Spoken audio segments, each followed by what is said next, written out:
What do women have to offer men?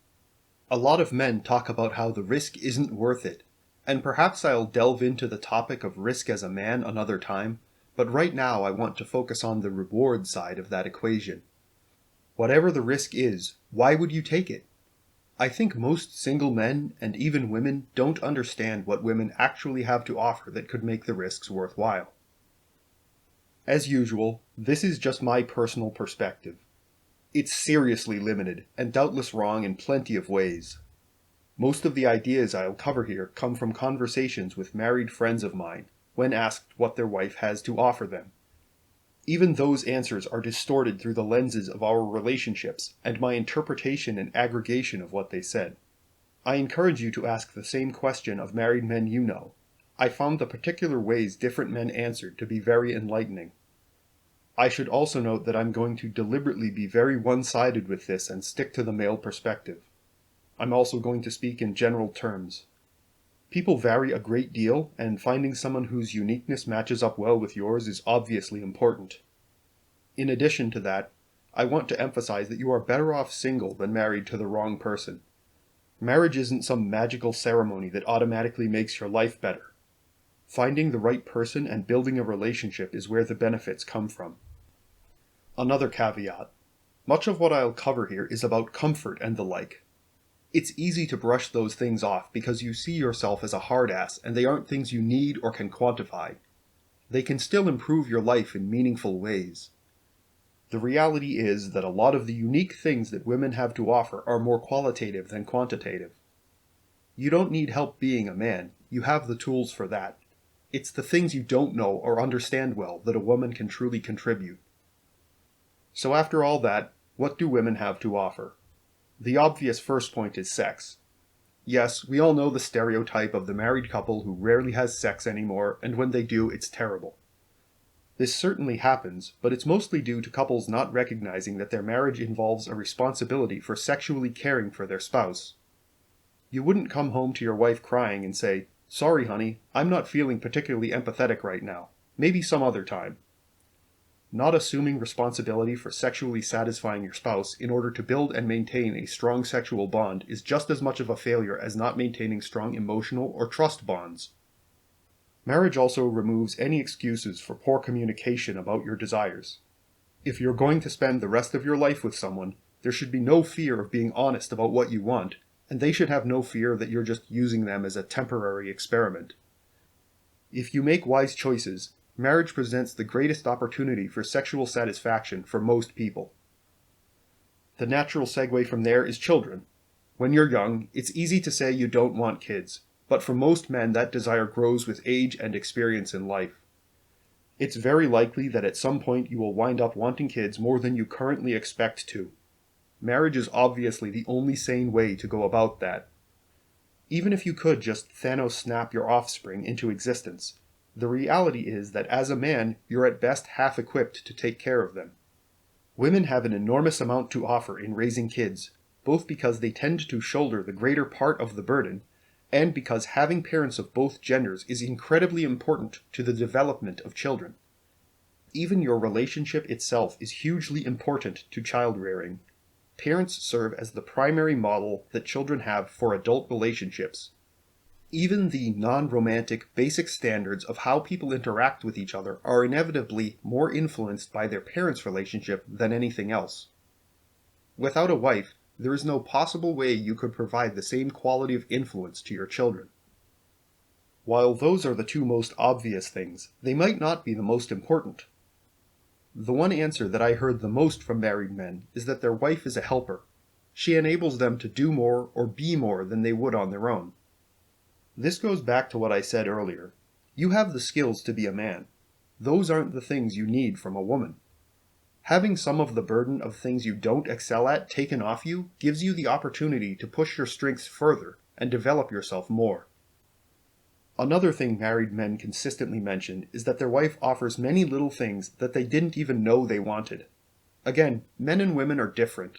A woman who truly cares about you, is committed to you, and deeply understands you is likely to have insight into your life that even you don't have. You don't know all the ways your life can be improved, and a different perspective along with a different skill set can bring many opportunities. A third common thread was need. The men I talked to are not the type of people to describe themselves as needing things other than the truly essential, but they say they need their wives.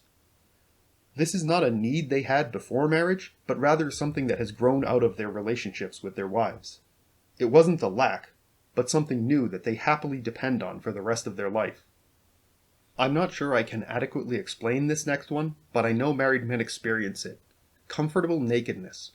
Yes, there's a sexual aspect to it, but there's more beyond that. There's something special in a committed relationship where you lose the normal instinct of protecting yourself from potential vulnerability that you have to some degree toward every other human being. There are real, measurable benefits to being physically intimate with someone. The intimacy of marriage and the softness and gentleness of a woman is something special. Married men are healthier and live longer, and not all of that is behavioral. This idea can be expanded a great deal to emotional nakedness. No matter how honest we try to be about ourselves, we never fully reveal who we are, with one exception. If you intend to spend the rest of your life with someone, and be truly intimate with them, you cannot maintain any separation from them. They will know you, and you will know them. The core of your relationship is a lifelong journey into oneness. This again can go back to the idea of need. As time passes, while their outward lives may still be very independent, the person on each side of the relationship becomes increasingly more understanding of and part of their partner's life. That unique level of intimacy is something even strong people find a great deal of comfort and security in. Your relationship can also be a reflection of your ideals. With the right woman, you can build something that shows the world that what you believe in is good and right in a way you couldn't on your own. This is even more true if you have children. They are an opportunity both to prove and to pass on the truths you hold dear. Another thing I consistently heard from men was that their marriage made nearly everything about their life different in some way. While what I have covered up to this point is more or less an amalgamation of my friends' input, I'm going to use that as a launching point to some of my personal observations and speculation. Women have a slightly different perspective on the world. If I'm discussing things with a man, he and I both come from a male perspective. If he does influence my thinking, it's likely to be a shift to something I had already considered. A woman has a different experience in life and different priorities. I find that it's more likely that a woman's input will fundamentally change the way I view a subject. Everyone has unique skills and preferences.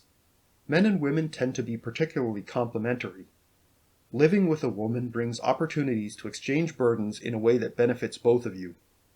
Even things neither of you enjoy can be made easier by sharing them. Generally speaking, women are much better at providing comfort and compassion. That's nice when you're hurt, which as a man is something that probably should be happening on occasion. It's also nice all the time. No one has ever felt cared for and thought, man, this sucks.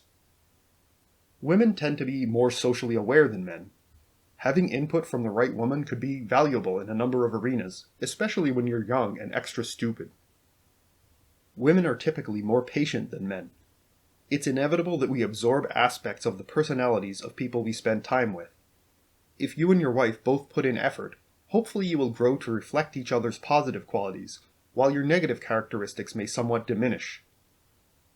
Women have a not necessarily better, but different sense of risk aversion and risk mitigation than men do.